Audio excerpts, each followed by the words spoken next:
coming today, and thank you for your patience as we had students finishing up a school tour with Dr. Ochoa. This morning, we were able to hear from the City of Tulsa that the City of Tulsa has officially made this Dr. Ellen Ochoa Day here in our city, and we're just really honored to have our school named after such an amazing person that we're excited that will represent our community. So I'm going to turn it over to Dr. Ochoa, and she's just going to be spending some time with you and sharing some of the wonderful things that she shared with our students this morning. So here's Dr. Ochoa.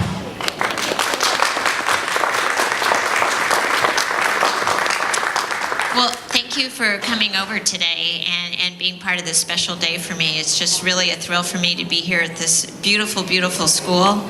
And, you know, earlier I thanked the staff, the teachers, you know, Principal Long, and the whole district for, you know, really conceiving the idea of this school and making it a partner with others in the community so that there's lots of services in addition to education.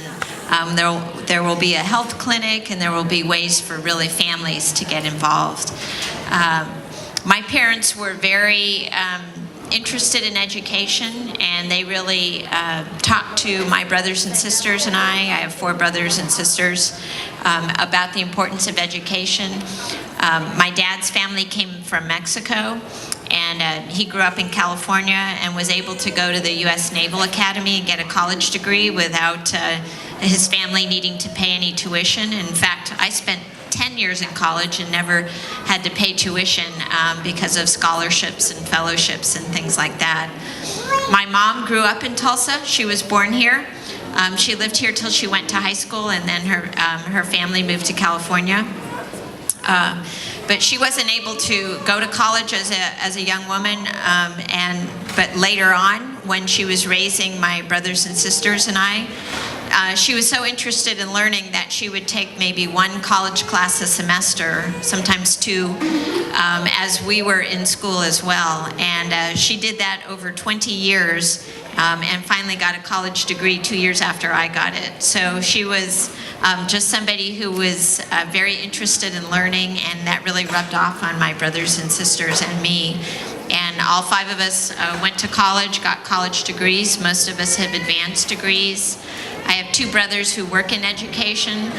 One works in the San Diego public schools, and one is a law professor. And so it's just really exciting to have a school named after me because of the importance of education to our family. My husband has 4 degrees and was in college on and off for about 17 years. He has a doctorate in computer engineering, and then he also went to law school. So I think you can see how important education was to our family. So one of the things that I kind of wanted to describe is just a little bit about what it's like to be in space. So I actually brought a video, and I'll show it to you, and then if we have time for questions, I'm not sure how long we have, but if we have any time for questions, we'll do that afterwards. So if you want to go ahead and run the video. This was my 4th space shuttle mission, and so this is obviously the crew walking out to get ready to go on the launch pad and launch into the shuttle. And our mission was to bring up a large piece about 40 feet long that we were going to attach to the International Space Station. It was part of the assembly of that. This is during the launch phase. I'm kind of the one in the middle there.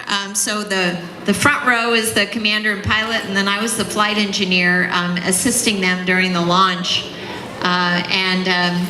You can see the shuttle runs on 2 solid rocket boosters, and then that big orange tank in the middle has the liquid propellant, which feeds the 3 space shuttle main engines. And so they produce about 7 million pounds of thrust, which is what gets us off the launch pad in a hurry. The solid rocket boosters use up all their fuel in the first 2 minutes of launch, and then they separate away from the rest of the space shuttle, as you see here. And then they run the rest of the way on the liquid engines, and it only takes 8.5 minutes to get us going 17,500 miles per hour, which is the speed you need to be at to stay in orbit around the Earth. And then we do a series of engine burns over the next couple of days that get us in a position where we can rendezvous and dock with the International Space Station. And that's what we're involved with doing there. You can see the view of us from the space station, and that big piece in the shuttle payload bay is the truss. We called it S0 that we were bringing up to the station.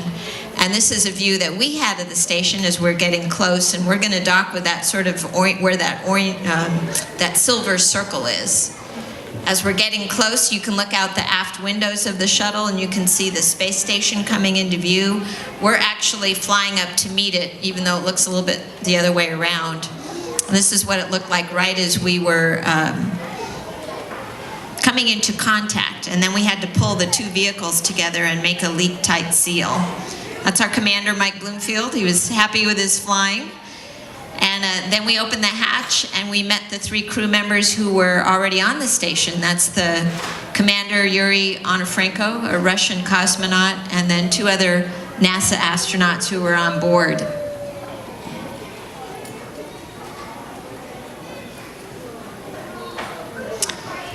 Pretty soon after we got there, we got to work. A lot of what we had to do was transfer supplies, and so we started moving them from the shuttle into the station. You can carry some things between your knees and in addition to in your hands.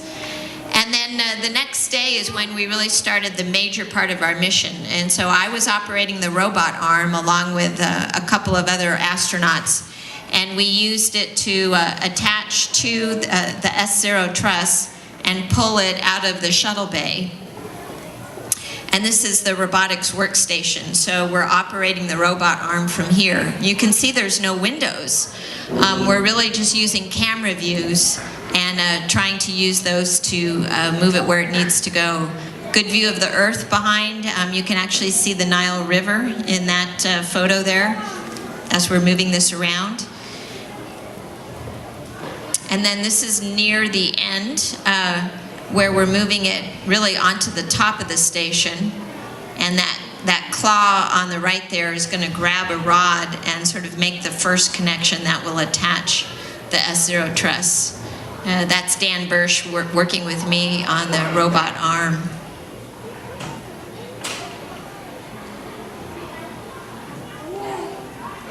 So once we made that first mechanical attachment, over the next several days, some of the crew members went outside to do spacewalks so that they could do a better structural attachment. We had these struts that came down that we actually bolted on, and then we had to make a whole bunch of cable connections so that we could provide power and computer connections to all the equipment on the truss.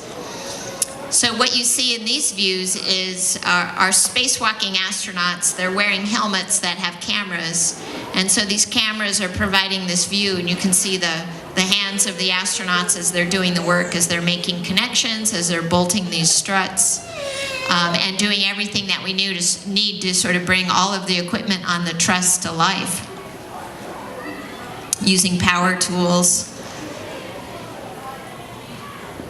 And that's an astronaut on the end of the arm holding a piece of equipment that looks like a V as we're moving him around from one spot to another.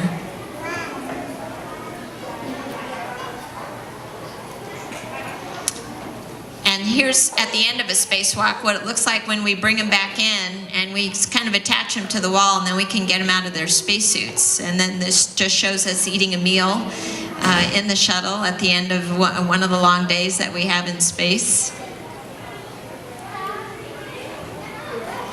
This is my crewmate Rex Walheim, kind of showing some of the fun things that you get to do in space that you can't do on Earth.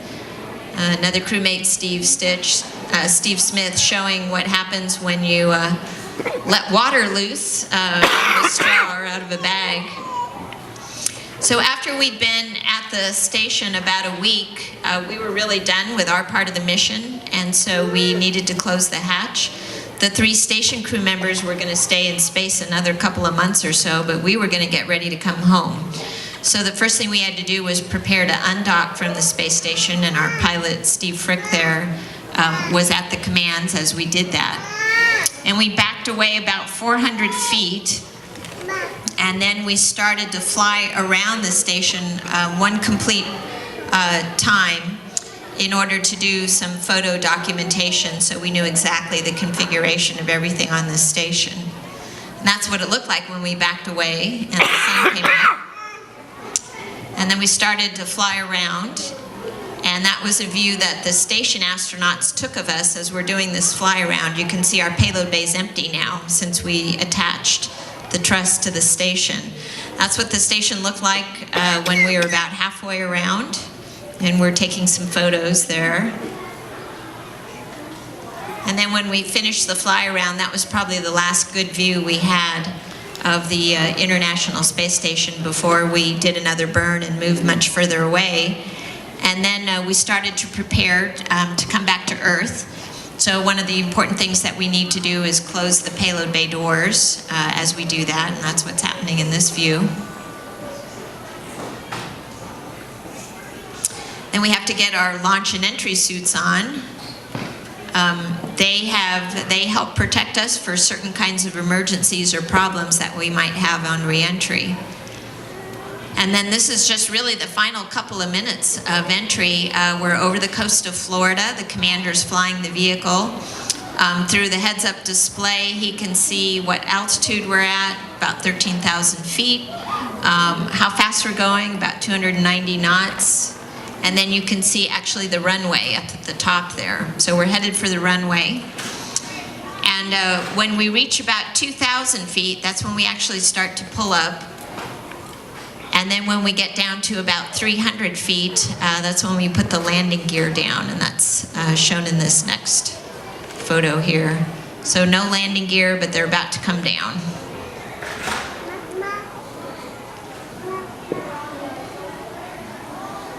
And when we land, we're actually still going about 200 miles an hour. So